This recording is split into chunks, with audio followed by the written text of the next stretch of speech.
Hello, listeners. This is Kat, and welcome back to Put Your Hands Up Podfic. This will be the continuation of Complicated Creation. This will be Part 12, Chapter 9, the second half. Shinso leads Deku down the hall of the station and outside, where just across the street there's a bank of vending machines. He watches Deku out of the corner of his eye and thinks about what he's heard and overheard since his dad called him into the station months ago. Deku still doesn't look like much. He's in one of Shinso's plain gray hoodies and a pair of black jogging pants that are rolled up at the cuffs. He isn't just small, either. He acts small, which is different. Shinso's learned to look for that, thanks to the training his dads have given him. Knows how to look at how people carry themselves, and what that might mean. Deku holds himself like he's ready to run away, and like he's expecting someone to hit him at any moment. He proves that by hitching a shoulder higher as they stop at the machines and asking Shinso, "Are you going to hit me?" And it's so fucking sad because it's less of a question and more of a let's get this over with. And isn't that so achingly familiar? Shinso just jabs an angry finger at the machine and ends up with a cold boss coffee he presses against his forehead, against the headache that's building between his eyes. "Why would I hit you? And what do you want to drink?" Deku does the open mouth gape thing for a second and then ducks his head. "Because I kidnapped your dad? Because I attacked you before?" It takes effort not to roll his eyes, mostly because they just hurt. "Dad says you saved him, so I think I can forgive you for making us worry about him. And you didn't attack me? You freaked out when I used my quirk on you. Did something to my quirk when you freaked out. Then you hurt yourself, I think, and took off." He leans against the machine and cracks the can open, eyeing Deku, who at least looks 10% less terrible. "Everyone looked for you, you know. There was a whole thing." "I was worried about that." Deku looks at the machines instead of at Shinso. "I might have run away to Minami Ward." "With the killer plants? How'd you get through them?" Shinso points at the bottled tea Deku's staring at. "Want one?" The milk tea." Deku hesitates and points, but Shinso figures it's a good start. He remembers how hard it had been to ask Shota and Hisashi for anything at first. He hands the bottle over once it's dropped into the dispenser, and Deku clutches at it with both hands. Thanks. The plants weren't really a problem. I avoided the worst areas, and they'd move if I asked them." "So you can talk to plants too?" Shinso wonders where on the list of weird shit this kid can do that would fall. "Do they talk back?" Deku looks at him sharply, narrowed eyes and shoulders hunched. Shinso just nurses his coffee and stands loose and easy. It's interesting. Deku's someone who knows his quirk and doesn't hesitate to talk to him, unlike some other kids their age. Maybe it's because he can stop it, however he did before. When Shinso doesn't say anything else, Deku finally sighs and cracks open his tea. "Are you just checking to see if I'm crazy?" "No," Shinso shrugs. "Dad was talking to something before, and I assume it was a spirit. I was wondering if they talk back." "Yeah," Deku says, so quietly it's barely louder than the refrigeration of the machines. "They do. Not... the plants didn't, exactly, but they're from a spirit so they listen. Spirits talk, though." "So what's yours like?" Shinso figures that's a safe question, right up until Deku flinches and hunches up again. "Shit, sorry. Sore subject?" "I don't have one," Deku says to his bottle of milk tea. "I don't have a quirk, even if I can do what I can do. Yours is a ball of blue fire. I don't know what he was originally." He pauses and then seems to listen to something before he continues. "He says he's a Centelmo." "A ball of fire, huh?" "Cool," Shinso says, clearly to Deku's surprise, because Deku's eyes go wide. "What?" "You really think it's cool?" "Yeah." Another shrug, and no wonder his dad wants to look after Deku. He's more of a wounded animal than Shinso himself was. "I've got a ball of fire for a quirk thing, that's cool. Could have been, I don't know, a cow, a trash can, a banana." Deku snickers, which is good. Shinso was starting to worry that confused, sad concern look was a permanent thing on his face. "I've never met a banana spirit." "Sounds like I missed the bullet of the trash can then," which he would not have at all been surprised about, knowing his luck. "What's Hisashi's? A parrot? Or that underwater shrimp thing that shoots air bullets?" "Because he's loud." Deku, still smiling, shakes his head. Quirks don't always match their spirit, actually. He is, a kappa." "What? The cute little turtle things?" Deku frowns. "I don't think I'd call them cute, actually. They're pretty creepy looking." "I'll have to take your word for it." Shinso finishes his coffee and crushes the can in one hand. "So, can I ask some more questions?" Deku nods, still nursing his milk tea, but the wildness around his eyes seems to be a bit less crazy. "Sure. I mean, it's good if you want to know things. If Aizawa was serious about me staying with you guys for a bit, I mean, I'm sorry if you think I'm invading. I didn't ask. He just insisted and—" "I'm adopted," Shinso says to cut off this particular stream of self-deprecation. "I get the feeling Dad insisted with you the way that he did with me. He promised to chase me down if I ran away." Another mouth-open gape thing from Deku, and then he laughs. "Really? I'm stuck for a bit. I don't think I could try to travel out for at least a few days. Getting us to the spirit realm was, a lot." "So you're stuck with us for a while," Shinso nods. "Tell you what, trade you a question for a question, then. Maybe it'll help Deku feel a little less trapped by all this." Sure, you go first." "How'd you break my quirk?" It still bugged him. "Oh!" Of all things, Deku blushes. He rolls up his left sleeve, and there on his arm are a collection of silvery scars. But he specifically points to 2 large puncture-looking ones on his forearm, then rotates his arm to show 2 more underneath. "I wasn't warded, because no one would give me anything to write with, so Aizawa's spirit, she bit me to wake me up." "Wait, she bit you?" Shinso remembers Deku holding his arm, and there was blood on the floor after, but he thought that had come from the way Deku's hand had burned. "Well, what about the burn?" "That was me not thinking." Deku shrugs again, looking down. "I might have physically grabbed your spirit as well as, mentally, and he's made out of fire." There probably isn't an appropriate response to that, especially since Shinso can see the scars on Deku's palm. "Ouch," he settles with, which seems to work. Deku laughs. "So, what do you want to know?" Deku stops, and then gulps at his tea like it's something stronger. "Do you think that they'll believe us? I mean, Aizawa believes me now, but, well, he didn't until he saw, and I can't do that for everyone. I barely did it for him." "Don't know if I can speak for everyone." Shinso tosses his can into the recycling, and Deku follows suit with his bottle. "But we watched you float in midair, and then right while you were knocked out, so there's clearly something going on, and—" Shinso considers it. "I thought about it before. Last time at the station, I mean. Quirks are weird, right? So maybe your quirk is weirder than most. Maybe there aren't spirits in magic, and like Dad says, we just call it how your quirk manifests. Maybe there are spirits and things only you can see. Nobody can tell you how your quirk works, even if you don't call it a quirk. And calling you crazy seems as shitty as calling you a villain, if you haven't done anything wrong. You know what's going on, and it makes sense to you, so I'm going to believe you and Dad until someone gives me a reason not to. I think everyone else will do the same."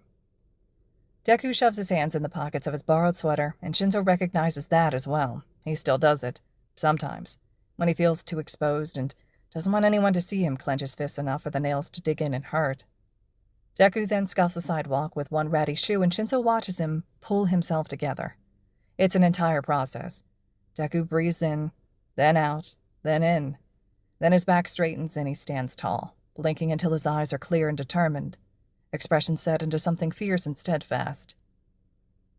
"Okay," he says, to Shinso, to the world. He nods. "I think I can do this." It's an impressive act. Shinso is going to give him credit for that, and not call out how he bets Deku's hands are still clenched in his pockets. Gotta give him his defense mechanisms, after all. "Cool.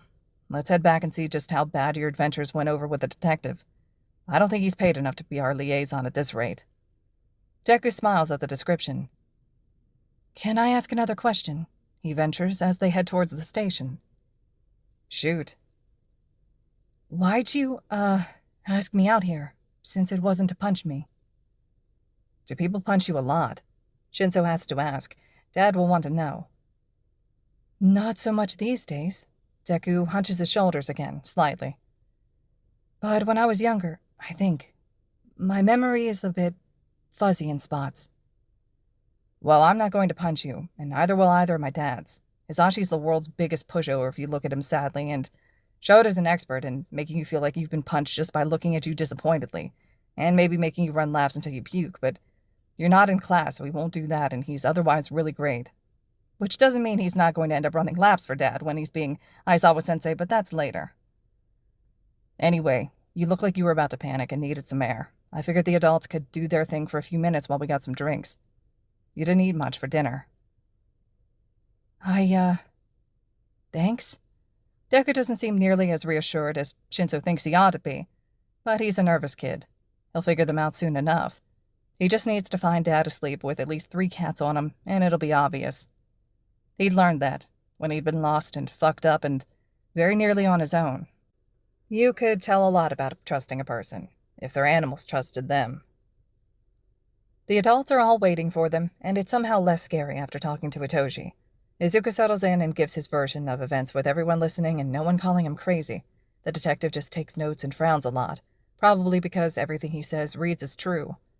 When they finish, Yamada and Midnight both look uncomfortable, and the detective looks like he's trying not to show any emotion, but it's done, and whatever they decide to do is for them to decide. Izuku has to wait and see, sure, but that's been his whole life in a way. A few more days is all the same to him. They're bringing in an expert, Miyu Harage, in a day or 2, Aizawa tells him as Midnight gives her farewells. She'll be able to get a read on what we've told them. You don't have to see her if you don't want to. I can do it for the both of us. Izuku blinks at him. What's her quirk? A type of psychic reading, Aizawa tells him. She can tell if someone has had their memories altered, and how, and with permission, she can share memories with others. But you gave up a memory to Aizawa, Izuku points out, wondering if this would make everything moot. How nuanced is her quirk? Enough that I trust her to vouch for me, Aizawa reassures him. She works for the police mostly in cases dealing with people who are too traumatized to testify or unable to for medical reasons. As difficult as matters might be to believe, Aizawa's made a strong case. We certainly have no other more concrete alternatives to present at the moment. And you, young man, under no form of arrest or charge. As long as you agree to stay with Aizawa and Yamada, I will agree to not overtly bring in services. Tsukauchi meets Izuku's gaze evenly. Simply for protocol, nothing else. We will be looking into the people who are supposed to look after you, Aizawa intones with such darkness to his voice Izuku finds himself looking up at him in surprise. Because I want their care to be fully investigated. I'm not going to pretend what you told me didn't happen, but you don't have to go back there or anywhere else. All right, problem child. And somehow, Izuku believes him. He nods. All right. That's for tomorrow, Aizawa says, and then nods at Tsukauchi. Can you give us a ride to the hospital? Hospital? All that certainty and trust evaporates as he suddenly wonders if they're going to lock him up again, even after he'd just heard Aizawa say otherwise. What for? Aizawa looks at him and looks so tired and sad. Izuku feels bad for not trusting in him. There's a little girl there who needs my help, he says quietly, like he knows what Izuku's thinking. She could probably use yours too. I'll explain on the way. Hisashi will take Shinso home. Needs help, Izuku thinks, and he straightens himself up and meets Aizawa's gaze directly. Right, let's go then. They part ways and leave the station, far better than the first time Izuku had been inside. Aizawa sits in the back of the car, again with him, instead of next to Tsukauchi, which seems maybe rude to the detective, but he doesn't seem to mind. Izuku feels a bit embarrassed about it, but it's obvious why when Aizawa spends the entire 40-minute ride to the hospital, explaining just what happened with the villain known as Overhaul, and just where those quirk-destroying bullets came from. From who? Aizawa looks somehow like he's aged 10 years in the car ride by the time he's done. I wanted to wait until at least tomorrow before I drop this on you, he tells Izuku, intense in a way that contrasts how he's usually so flat and laid back. The last thing I want is you getting this in your head that you're only important because of this. You saved my life, and you are a teenager who needs to be looked after, and none of that has anything to do with what you might be able to do. All right? Aizawa's glare is so intense that all Izuku can do is nod. Good. because I'm not joining the apparently long list of people in your life who have used you for what you can do. I'm going in to help Eri. I'd like it if you took a look at her to see what you think. If you think you can help her, if you want to, that's your choice, and no one will force you." On one hand, Izuku really appreciates all this. It means something to have an adult be so intent on him with kindness, to have someone say, "You have value that isn't your ability to help us," because that's the only reason the spirits ever interact with him. It means something that Aizawa worried he'd take this, to mean that his offer to help him is just temporary. Izuku can see how he might have gone that way, might have thought that, if Aizawa hadn't flat out stomped that idea into the ground. It's nice. It's also kind of pointless. "Eraserhead," he says, and he uses the name intentionally. "You said there's a little girl who needs help. That's all you need to say. Of course I'll help. If I can, I'll do everything I can. It's what I do." There is no choice at all. Not really. There's a whole host of expressions that flash across Aizawa's face, and Izuku feels almost sorry for him. He pats him on the knee just once, twice, feeling awkward but not being sure what else to say, really. "It's okay. Even if you did only want me for my help, I'd help. And I believe you. That you don't, okay?" Aizawa's the one who doesn't know what to say, it seems, because he just nods. Then they pull into the hospital, and they don't have to say anything else at all. Checking into the hospital is interesting. It's part normal hospital, part hero hospital, and there's a whole second set of security checks and so many spirits around, it feels like being in the marketplace all over again. Tamamo no Mae hadn't followed immediately, and Izuku had tucked himself as close to Aizawa's side as possible as they walked the halls because, to his eyes, the space was full. They're all reacting to him, too. Word probably got around, knowing how spirits talk, and, oh, there's the stag he'd seen before, towering and blocking the whole hallway, antlers and sides, trailing moss and vines and bits of faded ribbon. "What are you here for, Defiler?" Izuku has to stop, because he can't squeeze by. There's a cart with bedding on the wall and a pair of nurses to the side, and the stag is huge. "Tamamo no Mae's human asked me to look at Eri," he explains. "The little girl who needs help with her quirk. I'm not here to start a fight or hurt anyone." "Deku," Aizawa says when he realizes he's stopped. "I'm blocked," Izuku admits apologetically. "Please let me by." He considers the spirit and frowns, suddenly worried. "Is your human all right?" The spirit stares at him for a long moment and then shakes its head. "She is recovering. The pollen from the plants made her ill." Izuku nods. "I'm sorry about that. Do you want me to tell Eraserhead?" The stag's head tilts. "Why do you ask for permission?" "Because it might be private," Deku shrugs. "I don't usually tell anyone anything unless it's important enough to ignore privacy." He doesn't know what the spirit thinks of that. It simply turns in place, antlers missing Izuku's head by inches. "Do what you will. You will not find welcome from Mizuchi here." The stag fades away in a few short steps, and the spirits watching them seem to follow his lead. It's suddenly very quiet in the hall. "Deku." Izuku blinks and Aizawa's in front of him, worried. "Can I help?" I think it's okay." He wonders who Mizuchi is, because it doesn't feel like it's the stag's name. "Though, the hero, the woman who was at Minami, I think she's here. Her spirit was." Aizawa nods. "Tsukauchi told me. The pollen from the plants affected her more than expected because of her quirk. She's expected to make a full recovery."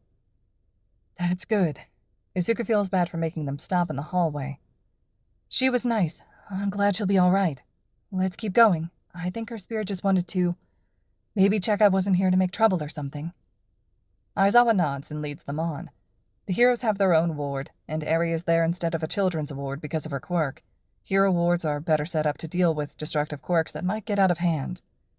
Still, there are warning signs all over the door to the room Aizawa leads them to, and he stops in surprise when he sees someone outside the room. "Mirio?" Izuku looks at the teenager, who's clearly a student. Blonde, well-built, instantly recognizable as the one who'd lost his pants at the sports festival. He's seated on a chair outside the door, which Izuku hasn't ever seen someone do at a hospital before. He looks Tired. The smile that he plasters on his face doesn't meet his eyes. Aizawa-sensei. Mirio stands up, and in the hospital lights he looks like he hasn't slept properly in days. You're all right. Reports of my demise are always exaggerated. What are you doing here? If Aries' quirk is out of control. When she's awake, it's not so bad. Mirio waves his hands in front of him, trying to reassure them. But when she wakes up alone, she panics, and that's bad, so I promised I'd stay. The nurses let me because they can't give her any more quirk suppressants. They're starting to make her worse. Izuku winces at that. Quirk suppressants are dangerous in large doses, and the girl he sees through the large viewing window looks tiny. Ah! A nurse calls quietly, stepping on soft shoes quickly to meet their strange trio. Aizawa, thank goodness you're here. Young Aries' quirk. I'll cancel it, Aizawa assures her. You can get your reading safely. Thank you, the nurse says with relief. I think Dr. Ogata is happy to suddenly find himself 20 years younger, but some of us aren't quite old enough for that yet. Aizawa opens the door and heads inside, the nurse following.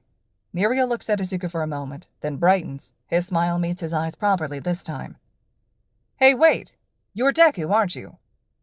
I am? Izuku doesn't know how he's being recognized. How did you know? Are you kidding? Mirio chuckles. Everyone was talking about you when you showed up and started fixing quirks, and then you escaped the heroes at the precinct. There was a call-out to try to find you. Then after everything with Overhaul and with Eri, well, I was hoping they'd be able to find you. Izuku looks over his shoulder, where Eri is asleep and Aizawa is standing with his quirk activated. Talmama no Mei appearing at his side once more, probably to check on him. The nurse approaches Eri to check her vitals and change her IV. I'm sorry he was away so long. I didn't mean to. It was complicated. Is she going to be all right? Mirio's smile falters a bit. I hope so. She was doing well for a bit. We were really getting her to open up, and then her quirk started getting out of hand, and it hurts her, and it's hard for the doctors to help her. Do you think you can do something? He asks, all bright intensity, and Izuku feels a bit overwhelmed by how eager he is. You helped my friend before, Sun Eater? I'm sure he'd love to thank you again, by the way, and if you can help Eri. Deku, Aizawa calls. There's the sound of machinery beeping. He'd stopped his quirk to blink, and Aries had flared up a moment later. Sorry, Izuku tells Mirio and dashes inside. Talmama no Mei is settled against the wall, out of the way, and nods at him, but there's no sign of another spirit. Not from the nurse, Mirio, or Eri herself. Still, he can feel her quirk flare up and out when Aizawa has to blink again. He reaches out to stop it before it can hurt anyone. White light flashes in front of his eyes. Izuku feels something slam against his chest, and then he feels his back and head slam against the wall to the room. Everything hurts as he tries to pick himself up from the ground, only to find he can't. He can't, because he's face to face with a giant white dragon. Deku, Aizawa calls out, and Izuku manages to wave a hand even while his chest is pinned. I'm okay, he gasps out, still a little breathless. Just caught off guard. Leave, now, the dragon, and does Izuku want to bet this is Mizuchi, the stag mentioned, hisses into his face. It tries to bite him, and Izuku is treated to a look at the inside of his huge mouth and rows of teeth, but the wards hold. The dragon pulls back to hiss again. I will not submit to the likes of you. I have no intention of making you do anything at all. Izuku can't be stabbed or bitten or burnt with the wards, but he's realizing being crushed isn't on the list of protections. It's hard to breathe. I'm just here to help her. She's in trouble. You'd have to know that. Your power is hurting her. Like the humans who have hurt her since the day that she was born, the spirit scoffs. I will kill her before I let you enslave me. Izuku panics, trying to scrabble up. If you do anything to her, I will stop you. Listen to me. We don't have to do this. I'm here to help her, please. Deku, what's going on? Mirio is at his side and trying to help him, which only makes the dragon, which is bigger than the whole room, bear his weight down harder. What? Why can't I? Sensei, he's stuck. It's her quirk, Izuku manages, voice thin. I'm trying to convince him I'm not here to hurt him. Talmama no Mei comes to kneel beside him. She's back in her human form, in beautiful layers of silk kimono and her lips red against her pale face. She sets a hand on his shoulder, and Izuku can breathe, even if he can't move. The dragon seems to be taken aback by her appearance. What are you doing here, Lady Kaio? What has he done to you?" "He saved my human, and reconnected us when those who abused your human used her power against us," Tama Muname says, each word precise and perfect. "He speaks the truth. He is here to help her, not harm you." "You know what he can do," the dragon roars, enough for Izuku to flinch, though the kitsune is perfectly still.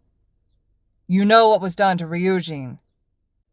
"I know he is not responsible for others' actions, and his actions have been only what we could hope of him, and not what we have deserved.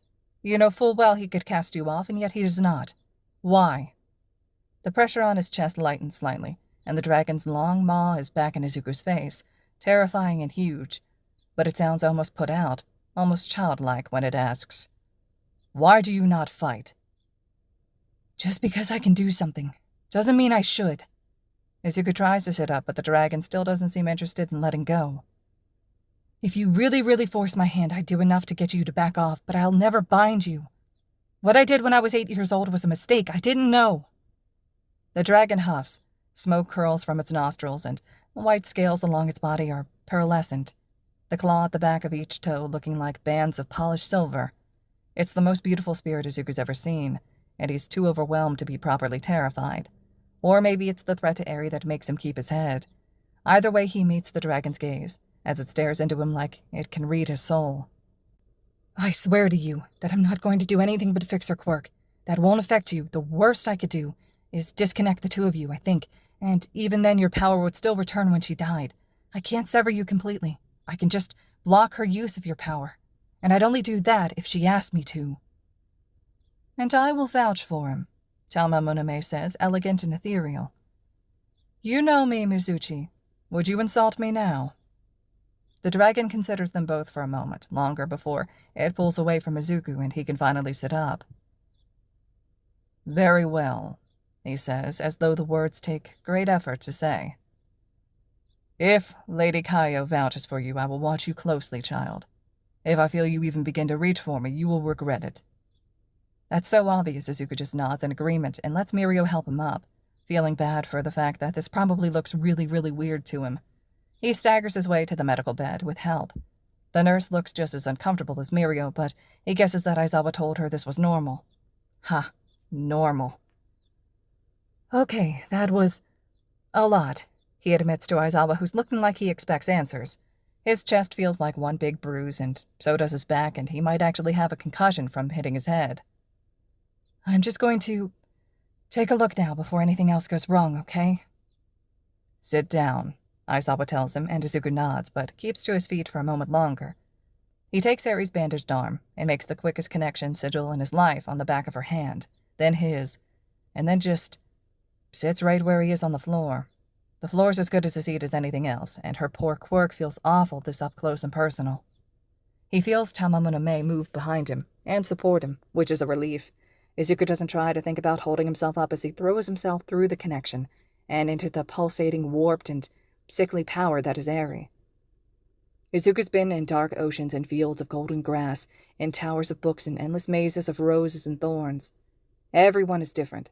When he feels what they are, and how their quirk connects to them, how their spirit and core connect and what that power means. Eri is the first person who has felt brittle. She is a field of snow, a desert of dry air, and a frigid cold, and everywhere are razor-thin spikes of ice, like an eternal field of porcupine needles. The air sings, with the sound of creaking, cracking ice. Everything is white and everything hurts. Izuku brushes against one spike, and it burns him, it's so cold. The bruises in his chest feel 1,000 times worse here, and the air seems too thin to breathe. No wonder her quirk is hurting her, he thinks, horrified. He does not know what was done to her to make it like this, but it feels almost as though her quirk, her connection to her spirit, has been shattered and remade over and over and over again, until it's nothing but this field of disconnected threads, dangerous and deadly and overwhelming her. There is no path forward. Izuku looks at the mess all around him and knows there's no quick fix. He can't do this at once. He's never seen anything like this before, but he knows if he tried to do this all at once, he'd die. He'd run empty, and even then it wouldn't be finished. This will take work. He sits, mentally, on the tiny bank of ice he'd landed on, a few square feet of safety against the jagged outcrops, and he pours warmth into the ground under him. Shota is going to have a lot of explaining to do, but if this stabilizes Eri, it'll be worth it. When Tsukauchi had told him of Eri's condition, there had been no time to wait, and now he's beyond grateful he'd brought Deku along, because where before canceling her quirk had reset it for a time, allowing the nurses to do their work, apparently his 4-day jaunt away and subsequent reliance on suppressants instead had done more damage than good. When he'd blinked, her quirk had flared so quickly he'd only managed to just keep it from hitting himself or the nurse. Now he watches as her breathing stabilizes and her blood pressure settles into a far more normal range. The nurse runs a hand over the small girl's forehead and blinks in surprise. "Her fever," she says, then whips out a thermometer which is placed in Eri's ear and reads it with clear surprise. "She's dropped 2 degrees already. What is he doing?" Deku's on the floor by Shota's feet, swaying slightly with his eyes closed and with no indication he's doing anything at all if not for Eri's quick recovery. "He's got a quirk manipulation quirk," he tells her. "He can fix when a quirk is overactive. I brought him in to consult." She frowns, lips pressed flat. "You realize that quirk use like this is supposed to be run past her doctors first?" "I know. Shota does, in fact, know how many rules he's just broken. I'll take responsibility later. It was more important to make sure she would recover." "Well, if she does, it will have been worth it," the nurse agrees. They wait and watch, with Mirio at the foot of the bed shifting from one foot to the other, and it's a tableau of silence bracketed by the sounds of the hospital until Deku groans and opens his eyes. "Ugh." Deku sways, but seems to catch himself before he falls forward. "What happened to her? Who did that?" Shota doesn't need to ask what the kid means. "Chisaki. He used his quirk on her repeatedly." Deku looks up at him, eyes glittering and black. "Is he dead?"